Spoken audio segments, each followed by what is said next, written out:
I'll just move into road hierarchy now and just talk a bit about, I guess, how it's evolved over the last few years before we then go into a bit of a case study. So I guess road hierarchy, putting it into a bit of context, there might come up a question of why have road hierarchy? And that comes down to then a question of why would we do planning? So I think we can all appreciate that transport is a very complex system used by all members of the community. So any decisions on projects are quite significant and they can have the ability to really impact a lot of people. So when deciding on roads or projects that are going ahead, we really need to consider what their purpose is. There's high costs associated with these projects, and they can also have major impacts on the success and experience of people within our cities. So I guess, broadly speaking, the hierarchy really helps us to align any planning decisions that we have against policies that consider a number of different factors around transport as well as land use planning, and also give a basis for the decision of that on who the responsible authority might be, what the management will be, and where the funding might come from.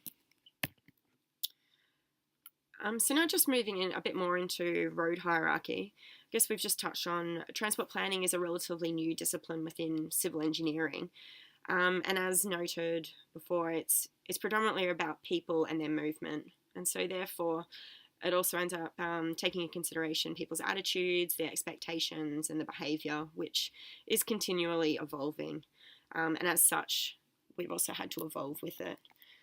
So there's a number of challenges that we're facing at the moment, we'll continue to face in this field, and they're around the mass urban migration. There's definitely an increase in the focus on wellness of community members.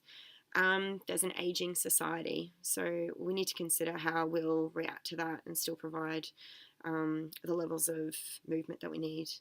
There's a lot more technology and a focus on a digital era there, so that has a real impact on what the projects are and where we go from there. And then there's also outside or sustainable things, environmental impacts around climate change and what some of those impacts might be. So thinking through those, the approach to how we plan roads and what their function are has really had to try and evolve as well with that space. So just going on to the next slide then, I guess, is we can think of a road or a street in two ways really. So the first way is as a movement conduit. So the purpose is really to try and get people different modes of transport from A to B. And that is probably in the past been primarily a feature of what a road street is. Whereas there's also the consideration of outside of those transport conduits or the roadways, there's also what's on the outside of the street. So streets can be a place in their own destination in their own right, sorry. So that they'll have their own things that draw people there, and they're not just necessarily a way for people to access from A to B. So just going to go through now, I guess, how some of the approach to the road hierarchy system and how it's applied to traffic planning and how it's evolved over the last few years. So this slide here, you can see that there's a very, very wide expanse of road space for vehicular movements. So you can see there's lots of trucks, there's cars there. So this was predominantly the model that was kind of used around the 70s and 80s, and it's very focused on providing consistent and good vehicle speeds, making sure that all movement by vehicles was very efficient. It was about making sure that the road capacity for traffic was very high, so really making sure you get that throughput there. And also there was some consideration of balancing some of the requirements for access and stuff, but probably more of a focus just around making sure you were getting people there. From that, there's been then a bit of a switch to more of like a smart roads framework, which was around between sort of 2005 and 2015. And that came in, you can see from this slide here, there was a bit more of a focus on the people and the activities on the street. So you can see there's now bus stops and facilities for all all people to use, so ageing, DDA users, that kind of thing.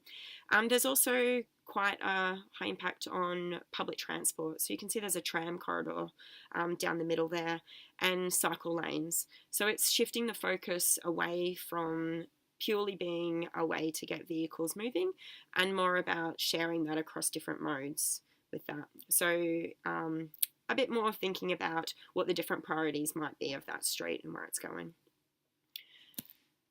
Since then, we've now moved into more of a movement and place type outcome.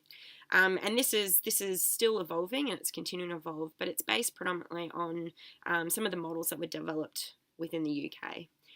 So if we look at this, we can identify quickly what some of the key differences are. So you can see that there's a lot more density on the sides of the road. So in the public area, you can see there's a lot more things happening. There's activation on the footpaths along there. The road space itself for vehicles has reduced. So the amenity has been placed more on the people using it and the activities that are going on, and less about just getting vehicles through.